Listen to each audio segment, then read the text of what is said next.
ಕೃಷ್ಣಗೌಡರು ವೇದಿಕೆ ಮೇಲೆ ಇದ್ವಿ. ಅಲ್ಲಿ ಮೊಬೈಲೆಲ್ಲ ಆಫ್ ಮಾಡ್ಕೊಂಡಿದ್ವಿ. ಅದಕ್ಕಿಂತ ಮೊದಲು ನಾನು ಏನು ಕೇಳಿದ್ದೆ, ಅಲ್ಲಿ ಒಂದು ಕಾರ್ಯಕ್ರಮ ನಡೀತಾ ಇದೆ ಕಲಾಮಂದಿರದಲ್ಲಿ, ಸಮಯ ಸಿಕ್ಕರೆ ಬಾ ಅಂತ. ಪಾಪ ಅವಳ ಮನೆ ಕೆಲಸ ಎಲ್ಲ ಮುಗಿಸ್ಕೊಂಡು ಕಲಾಮಂದಿರಕ್ಕೆ ಬಂದಿದ್ದಾಳೆ. ಅಲ್ಲಿ ಸೆಕ್ಯೂರಿಟಿ ಕೇಳಿದಾಳು, ಅಲ್ಲಿ ಬೆಮಲ್ ಕಂಪ್ಲಪ್ಪ ಅಂತ ಕೂತಿದಾರಲ್ಲ ಹಾಸ್ಯ ಕಲಾವಿದರು, ಅವ್ರು ಹೇಳ್ತೀರ ನಾನು ಬಿಡಿ ಅಂತ. ಅವನು ಇಲ್ಲಮ್ಮ ಆ ಥರ ಹೇಳ್ಬೇಡಿ, ಅಲ್ಲಿ 500 ರೂಪಾಯಿ 1000 ರೂಪಾಯಿ ಟಿಕೆಟ್ ಇದೆ, ತಗೊಂಡು ಬಂದ ಹೋಗಿ. ಈಗ ನನ್ನ ಹೆಂಡತಿಗೂ ಸೆಕ್ಯೂರಿಟಿಗೂ ಒಂದು 10 ನಿಮಿಷ ಚರ್ಚೆ ಆಗಿದೆ. ನನ್ನ ಹೆಂಡತಿ ಫುಲ್ ರೈಸ್ ಆಗ್ಬಿಡ್ದ, ರೀ ಅಲ್ಲಿ ಬೆಮಲ್ ಕಂಪ್ಲಪ್ಪ ಅಂತ ಕೂತಿದಾರಲ್ರಿ ಜೂನಿಯರ್ ಪ್ರಣೇಶ್, ಅವ್ರು ಏನ್ ತಿಳ್ಕೊಂಡ್ರೆ ನಾನು ಬಿಡ್ರಿ ಅಂತ.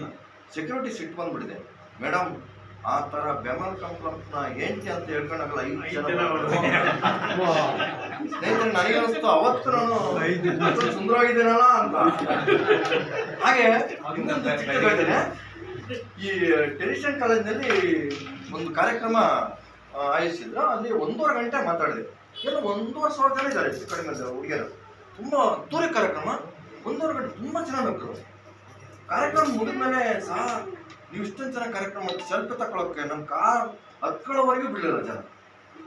ಆಗ ನನಗನ್ನಿಸ್ತು, ನನಗೆ ಒಂದು ನಾನು ಕಲಾವಿದ ಅಂತ ಸ್ವಲ್ಪ ಜನ ಗೌರವ ಕೊಡ್ತಾರಲ್ಲ ಅಂತ. ಆ ಕಾರ್ಯಕ್ರಮ ಮುಗಿದ್ಮೇಲೆ 3 ದಿವಸ ಆದಮೇಲೆ ಅಲ್ಲಿ ಹಿಂಭಾಗದಲ್ಲಿ ಒಂದು ಹೋಟ್ಲಿದೆ, ಅಲ್ಲಿ ಕಾಫಿ ಕುಡಿಯೋಣ ಅಂತ ಹೋದೆ. ಒಂದು 4 ಜನ ಹುಡುಗಿಯರು ಬಂದರು, ನನ್ನೇ ನೋಡ್ತಾ ಇದ್ರು. ನಾನು ನನ್ನ ಜೂನಿಯರ್ ಪ್ರಣೇಶರು ಹಾಸ್ಯ ಕಲಾವಿದರು ಅಂತ ಹಾಗೆ ಹೆಮ್ಮೆ. ಮತ್ತು ಇನ್ನೊಂದಿಬ್ಬರು ಬಂದರು, ಅವರು ನನ್ನ ನೋಡ್ತಾ ಇದ್ರು. ಆಗ ತುಂಬ ಖುಷಿ ಆಗ್ತಾ ಇತ್ತು, ನನ್ನ ನಿನ್ನೆ ಕಾರ್ಯಕ್ರಮ ಕೊಟ್ಟಿದ್ದಾರ ಅದೇ ಕಾಲೇಜಿನಲ್ವ ಅಂತ. ಇನ್ನೊಂದು 3 ಬಂದರು, ಅವ್ರು ನನ್ನ ನೋಡ್ತಾ ಇದ್ರು. ಕೊನೆಗೆ ಇಬ್ಬರು ಹೋಗ್ತಾ ಇದ್ರು, ಅವ್ರನ್ನ ಹಿಂದೆ ತಿರುಗಿ ನೋಡ್ಕೊಂಡು ಹೋದ್ರು. ನಮಗೆ ನಾವೇ ಸೆಲೆಬ್ರಿಟಿ ಹಾಸ್ಯ ಕಲಾವಿದರು ಅಂತ ಹೆಮ್ಮೆ ಪಡ್ತಿರ್ತೀವಿ. ಇನ್ನೊಂದಿಬ್ಬರು ಹೋಗ್ತಾ ಇರೋರು ಅವ್ರನ್ನ ನೋಡ್ಬಿಟ್ಟು ಹಿಂದೆ ತಿರುಗಿ ನೋಡ್ಬಿಟ್ಟು ಹತ್ರಕ್ಕೆ ಬಂದರು. ಬಂದ ತಕ್ಷಣ ನನಗೆ ಖುಷಿ ಆಯಿತು. ಹಾಂ ಗೊತ್ತಾಯ್ತಲ್ವ ನಾನು ಯಾರಂತ ಅಂದೆ.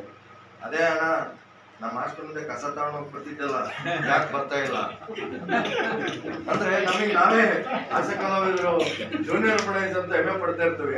ಈ ಥರದ್ದೆಲ್ಲ ಅನಾಹುತಗಳು ಆಗ್ತವೆ.